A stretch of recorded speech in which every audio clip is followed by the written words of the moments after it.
Bonjour, ici Natoa pour vous présenter une nouvelle émission de science nommée Mettons-y des chiffres. Le but de cette série de vidéos est d'arriver à expliquer des problèmes scientifiques à travers des nombres et des calculs simples. Le but est de comprendre les enjeux qu'il y a derrière ces problèmes, mais aussi de vous donner envie d'aller voir plus loin dans le sujet. Aujourd'hui, on va parler de dépistage. Qu'il s'agisse de virus informatiques ou de maladies graves, le dépistage et les batteries de tests associées sont vitaux pour notre société. Qu'il s'agisse d'intérêts financiers, médicaux ou de confidentialité, il est temps pour nous d'y voir plus clair. Alors, si vous le voulez bien, mettons-y des chiffres.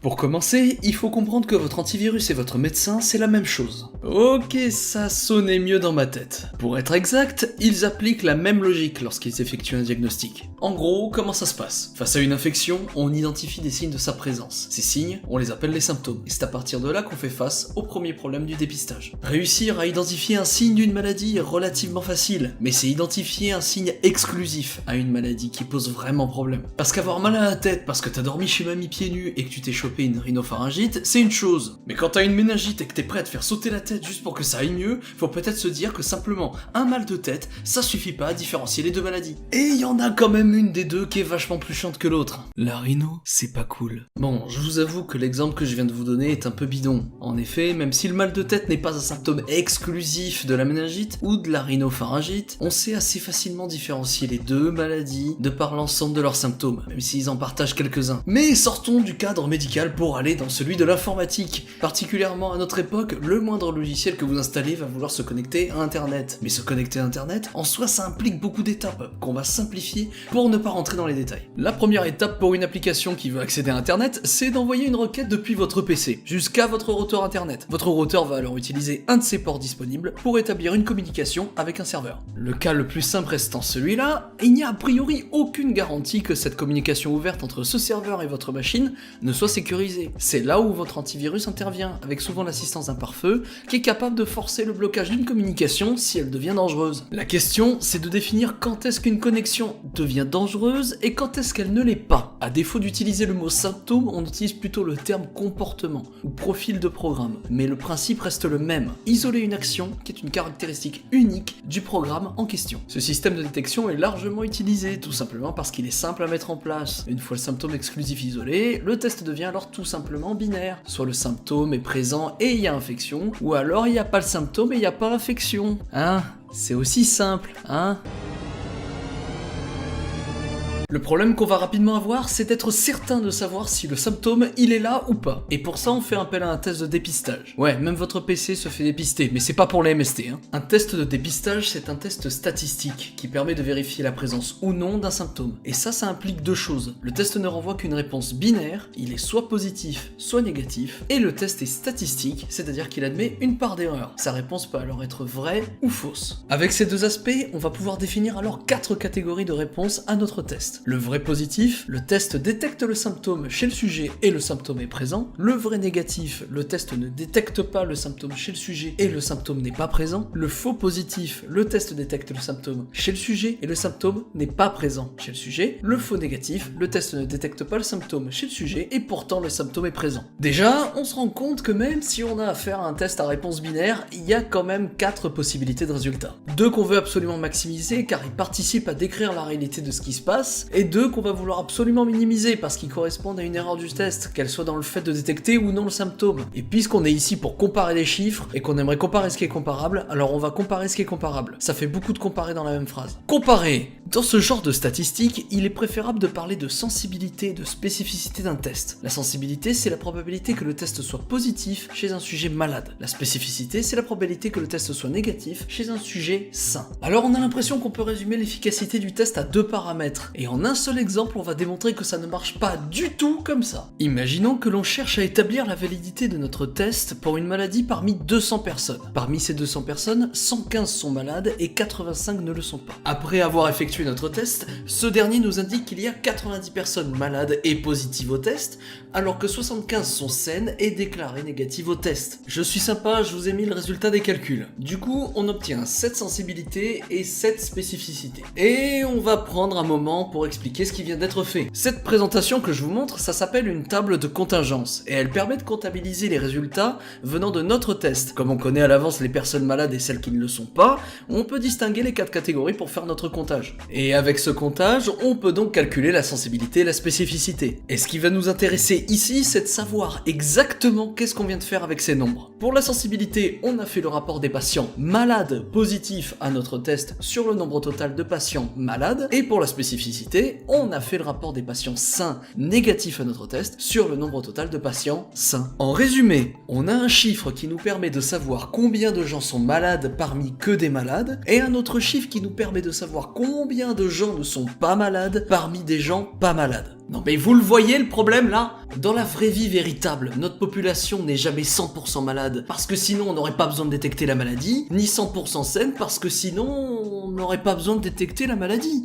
Du coup on reste dans la même impasse. Le test ne donne qu'une réponse positive ou négative, et il faut qu'on soit capable de dire si elle est vraie ou fausse. Et pour ça on va introduire 2 autres paramètres qu'on va appeler valeur prédictive positive et valeur prédictive négative. La sensibilité et la spécificité nous permettaient de prédire les résultats dans un sens. Et bien avec ces 2 autres paramètres, on va pouvoir faire les prédictions dans l'autre sens. Ce qu'on va pouvoir dire de ces valeurs, c'est la chose suivante. Avec la valeur prédictive positive, lorsque notre test se révèle positif, j'ai tant de probabilités que ce résultat soit juste, et avec la valeur prédictive négative, lorsque notre test se révèle négatif, j'ai tant de probabilités que ce résultat soit juste. Avec notre test et les calculs qu'on vient de faire, on peut à la fois déterminer les probabilités en partant d'un patient malade ou sain, et en partant d'un résultat positif ou négatif. Et qu'est-ce qu'on va faire de tout ce bordel? Eh bien, je suis heureux que tu poses la question. La raison est que notre test statistique, selon la fonction qu'il doit remplir, il peut être soit un dépistage, soit un diagnostic. Mais qu'est-ce que c'est-il donc que la différence entre un dépistage et un diagnostic? Eh bien on va voir ça de suite. Imaginons une grande population. J'ai dit grande, voilà. Dans cette population, nous cherchons des personnes atteintes d'une maladie qu'on va chercher à identifier grâce à un test qu'on aura au préalable préparé avec une table de contingence, comme on vient de voir. Bon, on va prendre les problèmes un par un. Déjà, on va vouloir tester une population qui est statistiquement mixte, c'est-à-dire que notre population est composée de 2 familles, les malades et les sains. Et notre but, c'est jouer au qui est parmi tout ce beau monde pour trouver les malades et surtout ne pas prendre une personne saine pour malade, car cela voudrait dire qu'on la soignerait pour une maladie qu'elle n'a pas. Donc, dans ce cas précis, on veut surtout mettre de côté les personnes saines, car ça nous permettra de mieux cibler notre traitement et surtout de ne traiter que des personnes malades. Et c'est là qu'intervient un test de dépistage. Selon les recommandations de l'Organisation mondiale de la santé, il est recommandé de manger 5 fruits et légumes par jour. Attendez une petite minute, c'est pas le bon texte. Non. L'OMS donne plutôt comme définition qu'un test de dépistage consiste à identifier au moyen d'une application rapide du test les sujets atteints d'une maladie. Et c'est exactement ce dont on a besoin ici. Pour faire un bon test de dépistage, on a besoin d'un test statistique avec lequel on est sûr qu'une personne saine sortira négative, et on est même prêt à sacrifier la précision du test lorsqu'il s'agit d'être positif lorsque le signe est présent. Et pourquoi on préfère sacrifier cette précision? La question à se poser, c'est plutôt pourquoi doit-on sacrifier cette précision? Il est temps de faire intervenir un chiffre que l'on va appeler index de Youden, du nom du statisticien William John Youden, qui est le créateur de modèles statistiques très poussés, encore utilisés aujourd'hui notamment en médecine statistique. Cet index de Youden, il se calcule comme ça, et il va nous servir à noter notre test. Plus l'index est proche de 0, plus notre test est inefficace à détecter notre maladie. Et plus il est proche de 1, plus le test est efficace à la détecter. Pourquoi cet index est-il important? Parce qu'il permet de déterminer si le symptôme que l'on teste chez le patient est effectivement lié à la maladie que l'on cherche à dépister. Pour la petite anecdote, avec cet indice, on peut identifier un cas où notre test est inefficace quant à la détection de notre maladie. Si la somme de la sensibilité et de la spécificité est égale à 1, alors l'index de Youden est égal à 0, et donc notre méthode est complètement inefficace. Et ça s'explique assez bien par les chiffres en eux-mêmes. Si la somme est égale à 1, cela veut dire que peu importe à combien est égale la spécificité, la sensibilité représentera forcément le restant de la population, ce qui veut dire que le symptôme que nous testons ne permet pas du tout de différencier les patients malades des patients sains. Et donc, peu importe la population que l'on prend, qu'elle soit malade ou pas, la distribution entre les malades et les sains sera la même, ce qui est impossible. Donc ça veut dire qu'une seule chose, qu'on teste pas le bon symptôme depuis le début. Et on déduit tout ça grâce à un seul chiffre, l'index de Youden. Une autre raison pour laquelle on souhaite avoir un test de dépistage qui permettent d'écarter rapidement les personnes saines des personnes malades, c'est une raison purement économique. Traiter un patient, ça coûte de l'argent, et ça en coûte encore plus lorsqu'on traite un patient qui n'est pas malade, parce que la responsabilité des effets secondaires et indésirables du traitement est entièrement attribuée au laboratoire qui l'a mis en place. Et donc ça devient logique que de chercher à traiter un maximum de patients vraiment malades, car cela permet de vendre plus de traitements, mais aussi de ne pas avoir à subir des poursuites judiciaires en cas de non-maladie traitée. On n'a pas encore parlé des traitements et dans quel but on peut utiliser un dépistage, mais un exemple courant de ce genre de problématique, c'est le traitement des cancers. Traiter un patient d'un cancer, quel qu'il soit, ça coûte cher, et ça commencera à coûter de plus en plus avec l'arrivée de nouveaux traitements. En 2016, l'Observatoire Cancer de l'Institut Curie a estimé à 16 milliards d'euros le coût annuel de la prise en charge d'un cas de cancer, ce qui représente 10% des dépenses de l'assurance maladie. Et 1/5 de cette somme est uniquement attribué au coût des médicaments qui sont utilisés dans cette lutte. Ramené aux 3 millions de personnes estimées être atteintes ou avoir été atteintes d'un cancer en France, cela représente un coût de 5